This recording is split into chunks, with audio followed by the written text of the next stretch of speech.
What's up, YouTube? Capital G here. More Salamangreat. Great action for you guys to check out. This is me playing in every one of these duels, and I am only playing against meta decks on YGO Pro. I no longer play single duels because I don't think that there's a point. I only play matches best 2 out of 3 because I feel like it's a really good indicator of skill. I'm going to roll this just because I don't want this to be too long. It is 6 duels in total, and I feel like this is a deck that is still so undervalued. Honestly, there's a lot of times where I join duels and people automatically quit the second I summon a Salamangreat monster, and it's frustrating because I know the power of this deck, but I feel like I'm the only person on the planet that actually realizes that it's literally a meta deck. People just haven't realized it yet. People don't really know what the cards do. A lot of times in my turns, I'll end up going like +4 or +5 in my first turn. I think you guys are going to see it here, where my ending board is going to be like 9 cards with, I think, maybe not triple negation, but like double negation. Let me just pause for one quick second. This will probably be the only pause. All right, so we got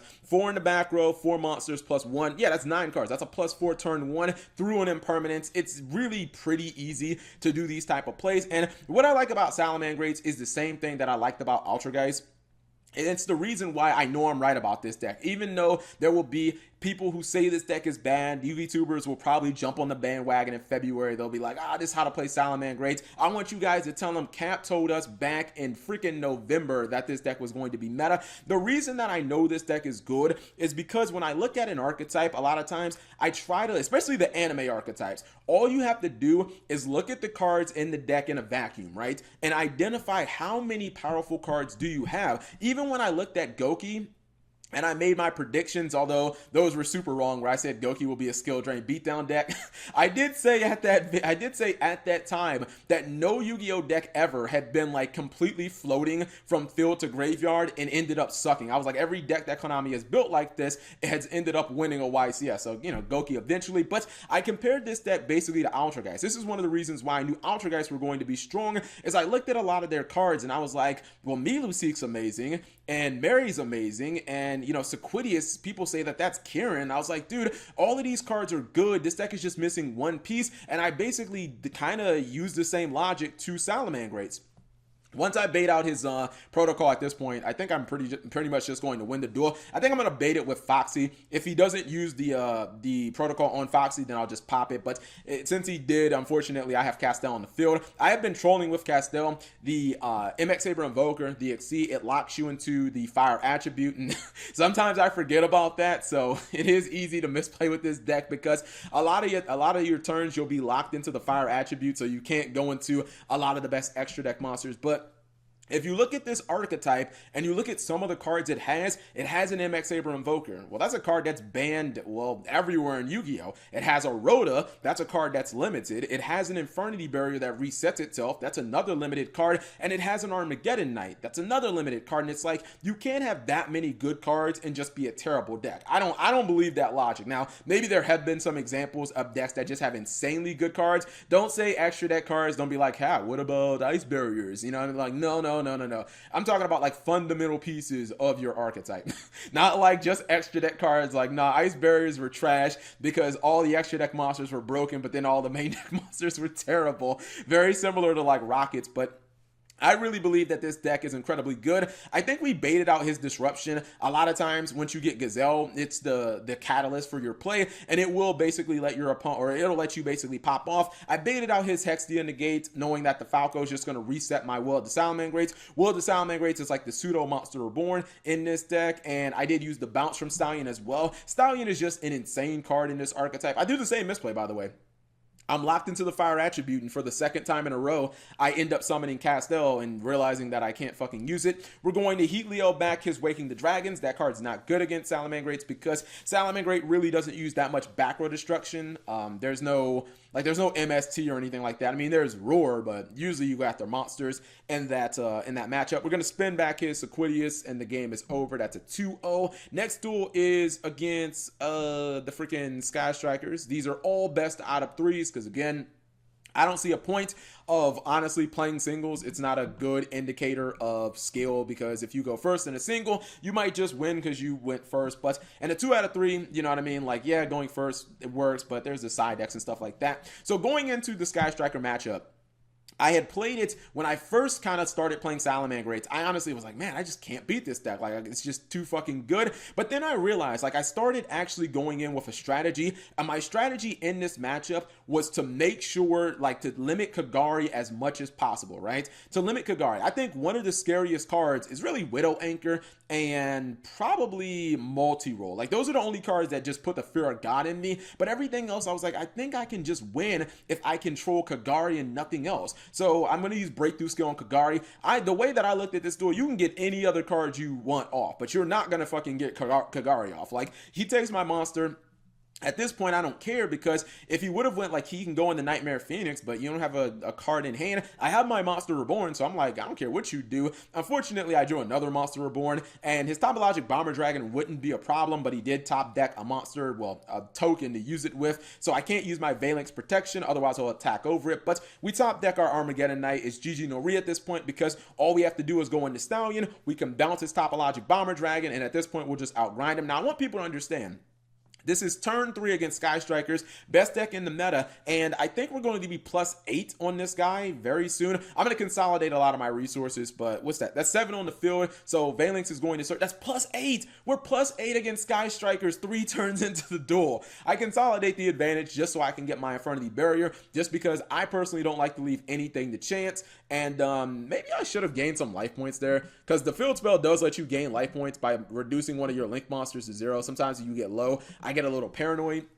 That was the first duel. He's going to go first. Did he go first in the last? I think he went first in the last duel, didn't he? Or did I go first? I don't know. It doesn't matter, honestly, because we're going to 2 he does get the Mobilize Engage, but I feel like Ash Blossom is just invaluable in this matchup. I run 3 Ash Blossom. Shout outs to the Soul Burner structure deck.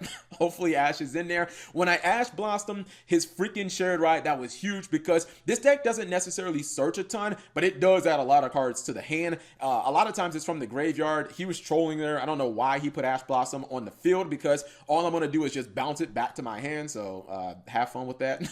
It's not like the bounce effect of Stallion isn't even good against Sky Strikers, because the freaking Sky Striker monsters float when you bounce them. So I didn't even have anything good to bounce until he stupidly put Ash Blossom on the field. And I'm like, all right, well, now I got something to bounce. So this is just people not knowing the matchup with this deck. So eventually they'll learn not to do stupid stuff like that. But even still, even without the misplays, I still feel like I probably end up getting him. We have the Ash Blossom for his Sky Striker Engage. I think he's going to go for Kagari. I'll probably Infernity Barrier it, because again, I told you guys that the one card that I wanted to limit as much as possible, because what I realized is about Sky Strikers is if you stop the Kagari, yeah, they can go into other monsters, but they can't go back into Kagari, and that's the best one. So that was my logic going into this matchup. I was like, well, if I stop your Kagari, you can go into Shizuku, but that card's not going to beat me. Like, Kagari will beat me, because Kagari is what kind of gives you all your plays and whatnot. So he's going to use his Ash, but at this point, the duel is basically already kind of settled. I think that I trolled here. It's just me being unfamiliar with the matchup. What I realize is you're supposed to attack the Ray if they have a Sky Striker monster in the extra monster zone, because they can't use the Ray. Don't worry, that's one of those mistakes where when you make the mistake the first time, you don't make it again. He's using his Area 0.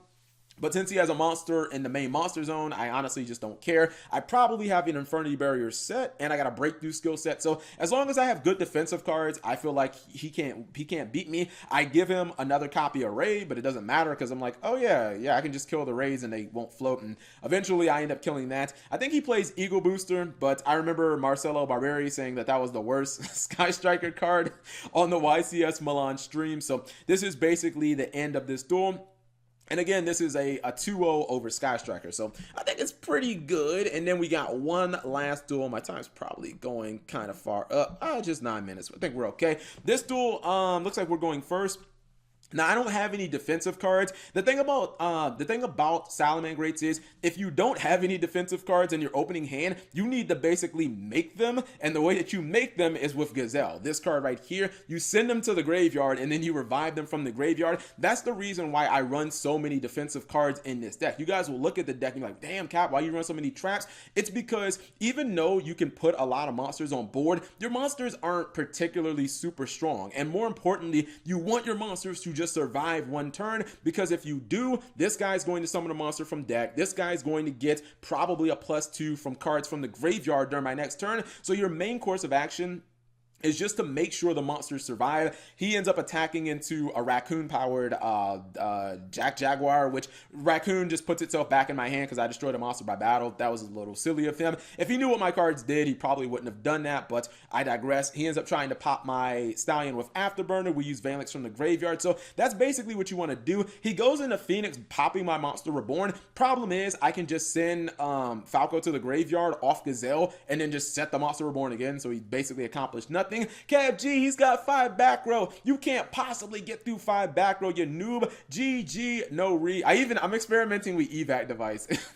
It's actually giving me pretty good results. As soon as he took my Sunlight Wolf, I basically was like, GG, because now you can't use your cards. We're just going to go for Heat Leo. We're going to get rid of the Afterburner, Reincarnation Link. I wasn't even looking at the cards. I was just randomly picking Reincarnation Link, get rid of another card, go for Nightmare Phoenix, put the Raccoon in my graveyard because I can just get it back in. Luckily, I top deck Foxy, which is another kind of MST card you can activate from your hand. The reason I discarded the Raccoon is because when a Salamangreat monster runs over a monster on your opponent's side of the field, you can add Raccoon back to your hand. So I was going to get it back to my hand. So he goes first.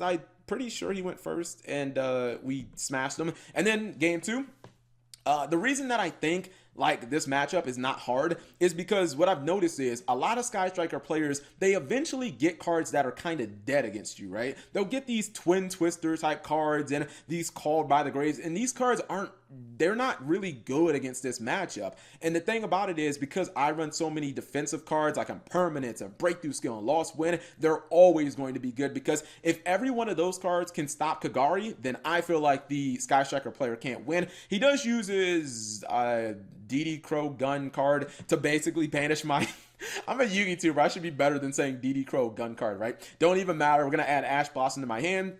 Go for Nightmare Phoenix, pitch our Monster Reborn to get rid of his Twin Twister. It's smart that he didn't pitch, because he wouldn't have had any cards left in his hand. However, we know that he has Mobilize Engage in his hand. Long as we save our Ash Blossom for the Mobilize Engage, I feel like we're good. And I bounce my Foul. Yeah, I bounce my Foul for my Falco. He is going to Mobilize Engage, and again, all we need for him to do is just draw like one dead card. And he drew the Ash Blossom, which obviously in this simplified game state, it's not going to really do anything. So I feel like this deck is incredibly powerful. I'm going to shut up for a second and show you guys the deck list. I don't want my videos to run super long. This is the current build. The only card, I don't know, man. I'm a little iffy on Ghost Ogre. I mean, I feel like it's pretty good against Pendulums for the Electromites, and I do like it against Area Zero, but I'm not really sure that I honestly need this. But this is my current build. I've been basically ramping up. I think I took out Effect Veiler. I put Impermanence back in at 3 because it basically is Effect Veiler, but it's an Effect Veiler that doesn't lose out to Card by the Grave, or basically it's just a better Effect Veiler. And I run a lot of value traps. What I realized is, in this kind of Reigns era of Yu-Gi-Oh!, a lot of times people, especially going second, they consolidate their resources into Link monsters, and I feel like Evac is like one of the best cards at punishing that. Your opponent summons an ABC Buster Dragon, you just Evac it back to their hand, and it's just like, well, shit. What do I do now? So yes, Evac might look very weird in this deck, but I'm basically experimenting with as many high value trap cards as possible, because again, this deck can naturally go like +4 turn 1, and if I go +4 plus I have an Infernity Barrier plus a Lost Win plus an Ash Blossom plus a Raccoon in my hand, it's like you have to jump through a lot of fucking hoops to get rid of, you know, my entire field. And if you can break through all of that, then, you know, you fucking deserve it. Like, you're just better than me at that point. But anyways, I just wanted to show you guys some more duels. Never let people tell you that your deck cannot be meta, because they're wrong. They said that Prank Kids couldn't be meta. They said it about World Chalice, although World Chalice was more like that was more like a fluke. But they say these decks can't be meta, guys. Prove them wrong. Thank you guys for watching. As always, subscribe if you have not already, and turn on that notification bell for daily videos.